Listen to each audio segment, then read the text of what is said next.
Ladies and gentlemen, thank you very much for clicking on this video. So today we are going to discuss about a case from the Philippines, and this case is not only disturbing, it is really tragic.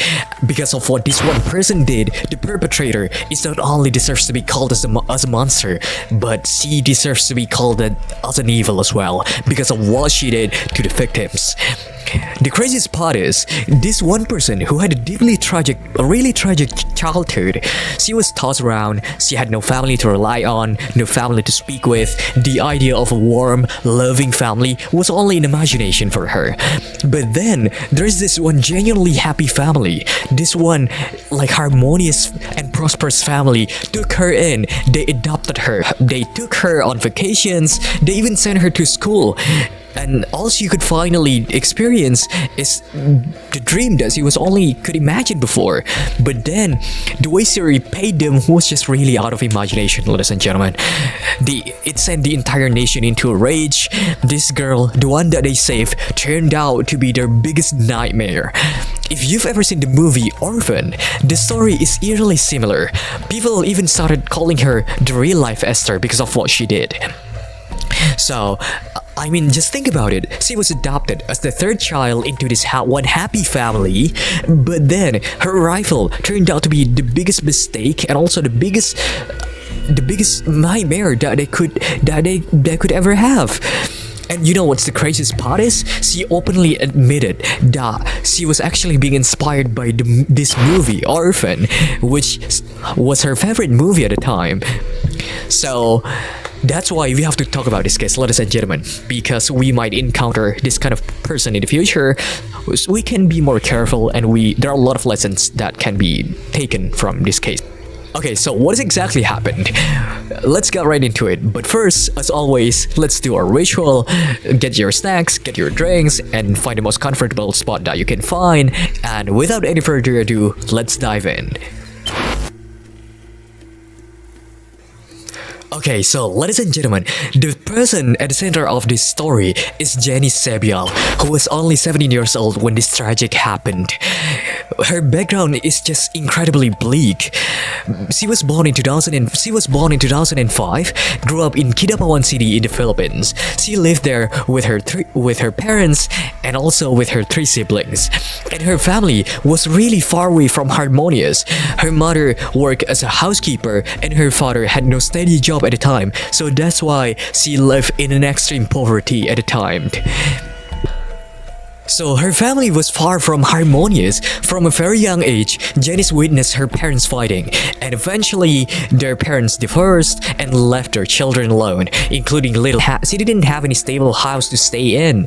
She was constantly moving from one caregivers to other caregivers.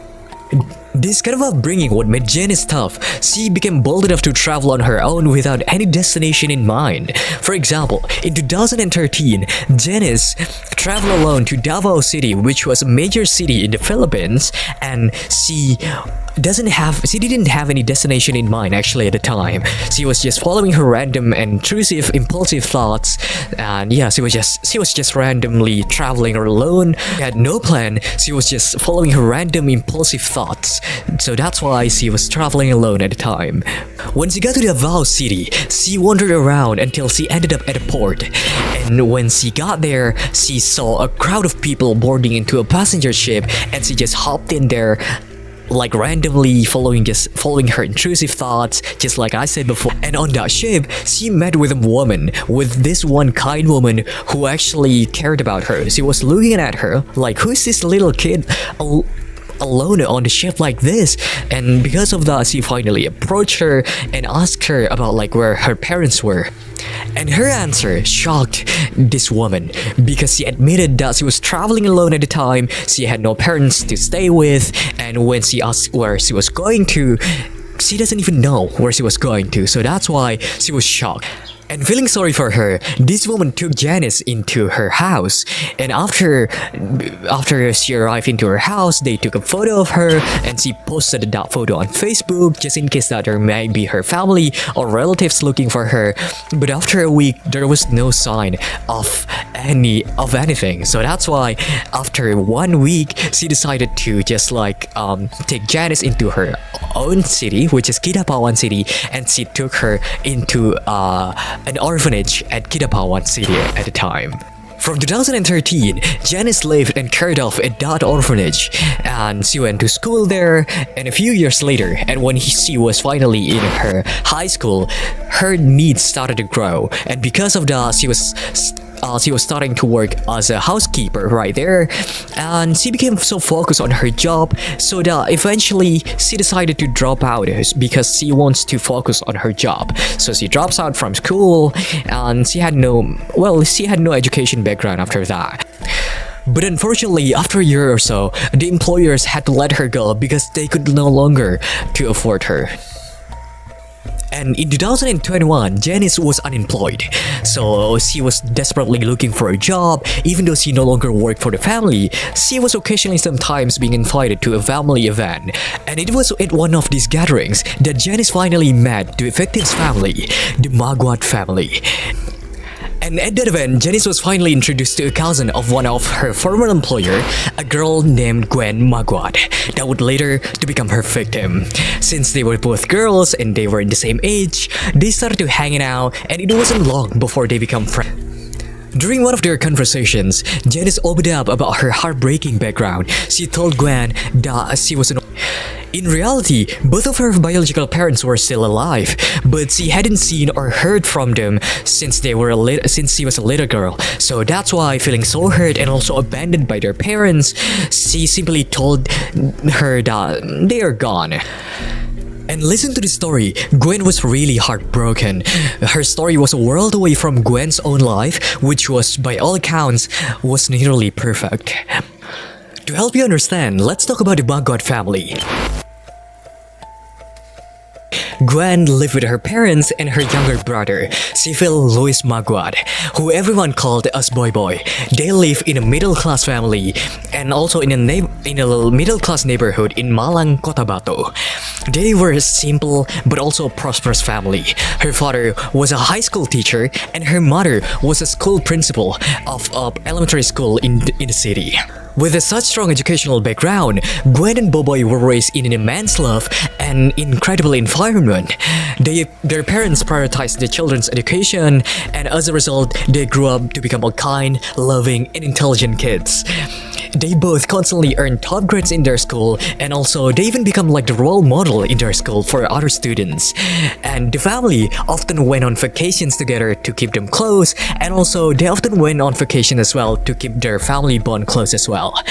And as you can see in this photo, they really have a good and genuine smile. Outside of the family, Gwen and Boboy were really inspirated because Gwen's friend is also Boy Boy's friend as well. So Gwen had a dream. She wanted to work in a hospital, so that's why she just started studying nursing at the University of Southern Mindanao. And Boboy, who wanted to be a lawyer, was only in the 10th grade. This life is really a picture of harmony and also a picture of prosperity, ladies and gentlemen, until this thing all ended when this one little monster entered their house. After Gwen and Janice became close, and Janice had shared her tragic fake life story, Gwen felt deeply sympathetic for her. She really enjoyed talking with her, so she started inviting her for a sleepover at her house, and her parents welcomed her as well in an open arms. And because Janice was a friendly girl and Gwen's parents were really kind-hearted, so that's why it didn't take long until they finally became close too. About a month later, in 2021, feeling so sympathetic about Janice's life on the street, Gwen asked Janice to live with them on her house. Even though Gwen hadn't actually asked her parents' permission yet, eventually she asked her parents' permission and she begged them and she told them the story of Janice's life. So that's why she eventually had success on doing that. At first, her parents generally refused because adopting a child was a really huge decision with so many things to consider. But because Gwen and also her brother Boy Boy pleaded him, so her parents could see how close the kids with Janice. And Janice herself seemed to be like a sweet girl and also innocent, so they finally agreed. Gwen and Boy Boy were overjoyed at that point. From that day on, Janice began living with them. She was treated just like their own daughter. Gwen's parents were re-enrolled her in high school, drove her there, and gave her allowance every single day. To show her gratitude, Janice would clean the house, do the laundry, and even help Gwen's mom cooking, all on her own initiative. Her presence seemed to make the happy family even happier. Gwen was thrilled to finally have a sister to confide in, and Boboy was equally excited to have two older sisters. He even gave up his own room for Janice, who had been sharing a small single bedroom with Gwen, and Boboy started sleeping on the sofa without a single complaint, saying that as the man of the house, it was his duty to make sacrifices. How good is he? Ever since he moved in, Janice never called Gwen's parents mom or dad. Even though they were her adoptive parents, she always referred them as auntie or uncle. It seemed to be a minor issue at the time, but later it would be a key piece of the puzzle. After 2 months, Janice secretly found her biological father's account on Facebook, and she messaged her, not to reconnect, but to brag that she had been adopted by a wealthy family. She kept it secret from her new family, of course, because she had told them that she was an orphan to get their sympathy, of course. And ladies and gentlemen, here's when it gets really creepy. Janice became obsessed with the movie Orphan, especially with the character of Esther. She tried to get Gwen and Bobby to watch it with her, and even with her adoptive father, but none of them were interested in horror movies, so they declined. As time went on, her selfish nature started to show. She began to feel a sting of resentment whenever she saw Gwen and Boboy being affectionate with their parents. Even though her new parents treated her exactly the same, Janice secretly started to see them as competition. And because of this, it wasn't long before she noticed that Gwen's father had a habit of keeping a large amount of cash in a drawer in his bedroom. And one day, when the house was empty, she snuck into their rooms and stole about like maybe 10,000 pesos, or equivalent to 200 USD. And when the parents come home and discovered that the money went missing, they were worried. They didn't suspect any of the children, including Janice. Gwen and Boboy even helped to look for it, while Janice stayed quiet in her room. And they couldn't find the money anywhere, so they were confused. Nothing like this ever happened in their house before. Finally, they decided to search everyone's room. They even searched Janice's room. Her father was shocked to find the missing money that they searched is currently in her bag. Confronted, Janice had no choice but to confess. The family was stunned. But there's the incredible thing. They didn't yell at her. They just spoke to her calmly. They believed she wasn't a bad kid, but that her past trauma and lack of proper guidance were to blame. Instead of punishing her, her father said to her, "Janice, if you ever need anything, you don't have to steal. You just have to ask us, and we will give whatever you need." The father told Janice that. How good is he? Hearing this, Janice burst into tears, seemingly full of remorse. As she cried, her parents and siblings all hugged her, comforting her, but this act of incredible kindness had twisted effect. Instead of feeling grateful, Janice started to see Gwen and Bobby as rivals for her adoptive parents' affection. Her resentment grew into dark, simmering hatred. Soon, that hatred morphed into a plan. It wasn't just a fantasy. She started planning how to kill them. Unsure how to do it alone, she remembered an old male friend who worked as a caretaker at a local church. On December 1st, 2021, she contacted him on Facebook. She told him she'd been adopted by a rich family and proposed a plan. They would rob the house, and she would split the money with him, making them both rich. Her friend, who was in a difficult financial situation, reluctantly agreed. But then Janice added another condition. During the robbery, he had to help her kill Gwen and Boboy. That way, she could become the sole heir of the Maguat family. For the promise of money, her friend agreed. They planned their attack, waiting for the perfect moment when the parents weren't home. 9 days later, on December 10th, the moment arrived. The parents were gone to school to oversee some renovations, leaving only Gwen, Boboy, and Janice at home. Janice immediately messaged her friend and sent her their locations. She then gathered the weapons, a hammer, a kitchen knife, and a baseball bat. Shortly after, her accomplice arrived. Janice handed him the hammer and led him straight to the room where Boboy was. They brutally attacked Boboy with the hammer until he was dead. Gwen, in another room, heard the commotion. Realizing there were intruders, she tried to escape, but then she turned back. She wanted to save Bobby and Janice. She clueless as to what really was happening. Janice and her friend hurt her and chased her down. They caught her and started beating her with a baseball bat. Gwen was in shock, confused, especially seeing Janice was one of the attackers. Crying just before she died, she pleaded, "This is just a dream. This is just a dream. I wanna live. What did I ever do to you, Janice? Janice, please, I love you." Those were the last words before Janice stabbed her 51 times. After it was over, her accomplice cleaned up himself up in the bathroom. Janice gave him Gwen and Boboy's 2 cell phones and his getaway money and told him to run. She then tried to call his adoptive father, but he didn't pick up. She tried her mother, but no answer. So she sent a text to her mother for the first time ever, calling him Mama. The message read, "Mama, please help," and that was really suspicious. A moment later, her father called back. Janice screamed for him to come home, claiming they were being robbed. The father felt strange. Janice had never ever called him Papa before, but he pushed thought aside. Overcome with panic, he and his wife rushed home. Before they arrived, Janice posted a status on Facebook, acted like a victim asking for help, claiming she was hiding from robbers. But then, she realized she had blood all over her hair, so he quickly took a shower. When her father got home, the front door was locked. He screamed his children's name, but there was no answer. In a panic, he broke down the door. The house was a mess. When he entered the bedroom, he saw Bobo's lifeless body on the bed, covered in blood. He screamed for Gwen and Janice. A moment later, he found Gwen's body also dead on the floor.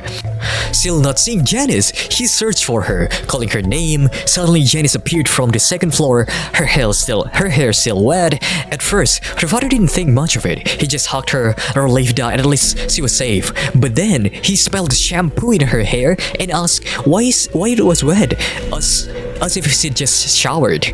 Janice claimed she took a shower to calm her nerves after the attack. Wow, how come? How can you even think that you're gonna even take a shower when you're just being attacked? That was just really weird. And ladies and gentlemen, that's when the father's suspicion began. How could she possibly taking a calming shower when her siblings were dead? He also noticed that Janice was completely unharmed, not a single scratch on her body.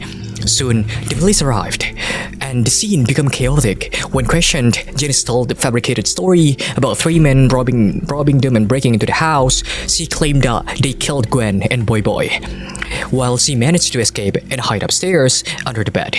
And initially, everyone believed her. She was like the sole traumatized victim right there, like this traumatized survivor, that the only one left right there. So that's why everyone believed her. But that story began quickly to fall apart. Investigators noticed several inconsistencies. First, the only thing missing from the house were 2 cell phones. Nothing else was stolen. Second, the autopsy revealed the sheer brutality of the attack, especially the 51 stab wounds on Gwen's body. This doesn't look like a robbery gone wrong. It pointed to a deep personal rage, and the fact that the sole survivor was completely unscratched, it was a major red flag in here. So there's gotta be something wrong in here. Something's off. Police can sniff something fishy is going on here. Police began to focus on Janice. They interviewed her adoptive parents, and her father recounted all the strange details: the wet shampoo scented hair, the bizarre claim of showering to calm down, and the sudden use of Papa and Mama only during the accident. And at that point, they were all convinced Janice was the perpetrator. The case exploded on national level, with hashtag Justice for Maguat siblings going viral. Meanwhile, the police brought Janice in for further questioning. A forensic analysis of the weapons found at the scene revealed her fingerprints and several strands of her hair. With the evidence stacked against her, Janice finally broke. She confessed to everything, implicating her friend, the church caretaker, who was promptly arrested. She admitted her motive. She wanted to be the only child. She wanted all her adoptive parents' love, attention, and affection for herself. And chillingly, she confirmed she was heavily influenced by the character Esther from her favorite movie. And her father even remembered her trying to get them to watch it just months earlier. It wasn't just her favorite film, it was her instruction manual. So ladies and gentlemen, that's the end of the story. It is just so heartbreaking and really horrifying, especially when you think about this perpetrator. This family gave her everything. They even forgave her for stealing from them. And this is kind of like the definition of biting the hand that feeds you. Well, I hope we can learn a lot of lessons from this case, and I hope that this kind of case would never happen to any of us. And thank you very much for watching this video, and I hope you can enjoy this kind of video and hit the like and subscribe button, because I'm trying to upload a weekly video like this. So thank you very much for paying attention, and peace out.